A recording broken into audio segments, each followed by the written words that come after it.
नमस्कार स्टूडेंट्स, मैं देवेश शुक्ला एक बार फिर से आपका स्वागत करता हूं PTSR-BVM ऑनलाइन क्लासेस में।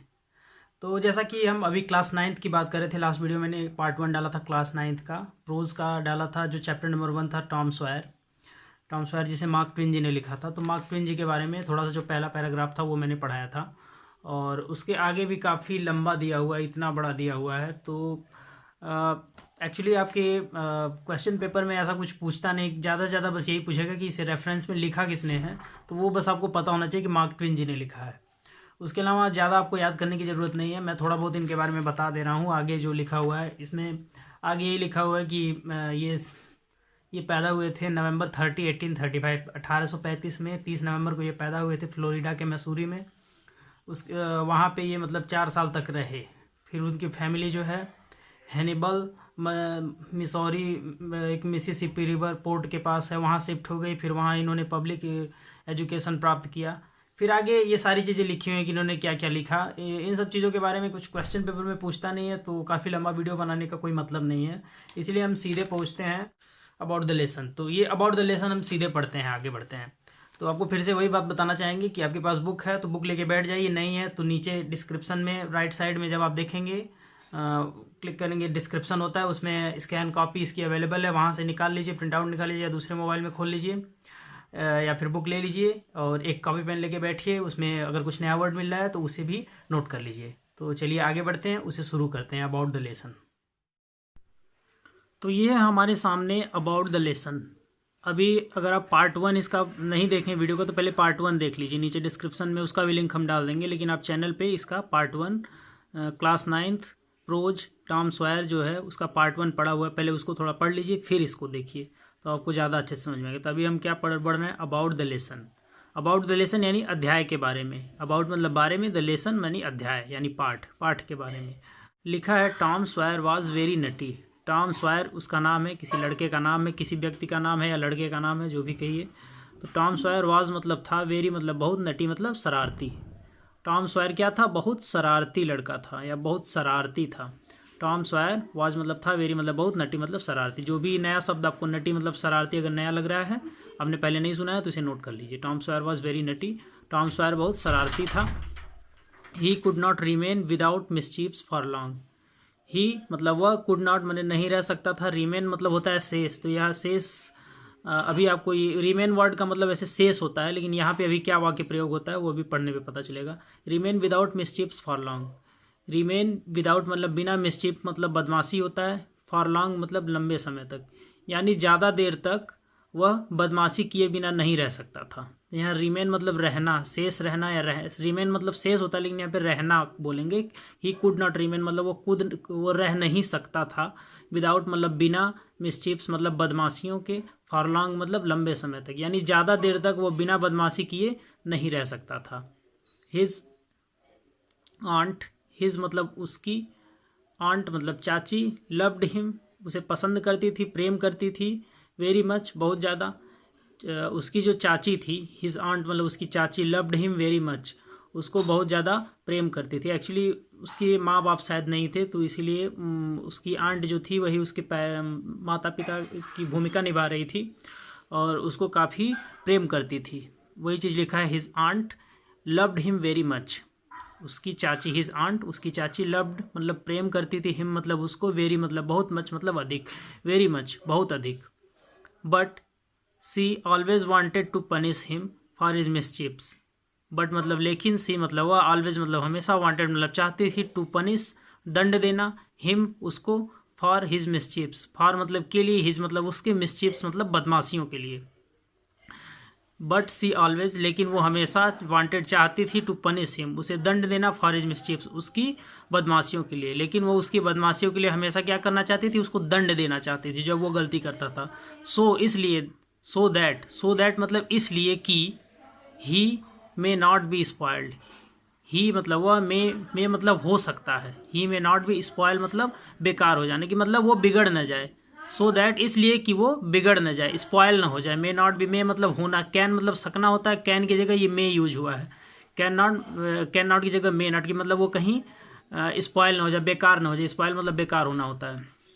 सेकंड फॉर्म यूज किया गया, स्पॉइल्ड होता है, वैसे स्पॉइल होता है SPOIL, लेकिन ED यूज किया गया क्योंकि ये पास्ट की बात की जा रही है, तो स्पॉइल्ड यूज किया गया है। But Tom was very clever, but मतलब लेकिन टॉम मतलब टॉम उसका नाम है, जैसे टॉम सॉयर ऊपर दिया था ना, तो उसी तरह से अब जगह जगह पे हर जगह टॉम सॉयर नहीं बोला जाएगा, टॉम बोला जाएगा। But Tom was very clever, लेकिन टॉम क्या था, वॉज मतलब था, वेरी क्लेवर मतलब बहुत चालाक, क्लेवर मतलब चालाक होता है। लेकिन सम वे और द अदर का मतलब किसी न किसी तरीके से ही मतलब वो स्केप्ड मतलब बच जाता था, to punishment the punishment, sorry, he escaped the punishment, किसी तरह से स्केप कर जाना, स्केप कर जाना का मतलब बच लेना उससे, स्केप द पनिशमेंट, पनिशमेंट मतलब दंड, वह दंड से किसी न किसी तरह से बच जाता था, किसी ने, सम वे और द अदर मतलब किसी न किसी तरीके से वह दंड से बच जाता था, दंड पाने से, दंड आप समझते हैं, पनिशमेंट। तो यहाँ लिखा है कि the story relates some of the innocent mischiefs of Tom Sawyer. The story में कहानी, रिलेट्स संबंधित, संबंध रखती है, रिलेट मतलब संबंध होना है, रिलेट्स लिखा हुआ संबंध रखती है, सम ऑफ द इनोसेंट मिसचीफ्स, सम मतलब कुछ, ऑफ द इनोसेंट नादानी वाली जो गलतियां होती हैं, इनोसेंट मतलब होता है निर्दोष शब्द, इनोसेंट का मतलब यहाँ पे नादानी बोलेंगे, छोटा बच्चा था ना, इनोसेंट मिसचीफ्स, इनोसेंट मिसचीफ्स मतलब नादानी से भरी हुई गलतियाँ या बदमाशियाँ, नादानी से भरी हुई बदमाशियाँ, of Tom Sawyer, Tom Sawyer की कुछ नादानी से भरी हुई बदमाशियों से ये कहानी संबंध रखती है। And the corrective method adopted by his aunt, and मतलब और करेक्टिव मतलब ठीक करने का, मेथड मतलब तरीका, यानी उन गलतियों को ठीक करने का जो तरीका है, अडॉप्टेड बाय हिज आंट, उसकी आंट ने मतलब उसकी चाची ने अडॉप्ट करना, अडॉप्ट करना का मतलब होता है, अडॉप्ट का मतलब वैसे तो होता है कि गोद लेना, ठीक है, लेकिन मतलब इन गलतियों को जो उनके उसकी आंटी जो तरीका यूज करती थी, इन गलतियों को सुधारने के लिए जो तरीका अडॉप्ट करती थी, अडॉप्ट करती मतलब ग्रहण करती थी या तरीका निकालती थी, ठीक है, अडॉप्ट करती थी, corrective methods adopted by his aunt मतलब उसकी चाची के द्वारा जो ठीक करने के जो तरीके अपनाए जाते थे, उससे ये कहानी संबंध रखती, किस किस चीज़ से, फिर से एक बार समझिए कि ये कहानी उसकी नादानी वाली गलतियों से और उसके चाची के इसको ठीक करने के तरीके से संबंध रखती है, समझ गए। ये लिखा है the story is full of wit and humour, story क्या है, फुल भरी हुई है, विट मतलब बुद्धिमत्ता मतलब चालाकी, विट मतलब चालाकी, और ह्यूमर, ह्यूमर का मतलब व्यंग होता है या हंसी मजाक, जैसे कहते हैं कि मतलब आपको पढ़ने में काफ़ी हंसी आएगी, काफ़ी मज़ा आएगा, ह्यूमर वही होता है, ह्यूमर का मतलब व्यंग होता है।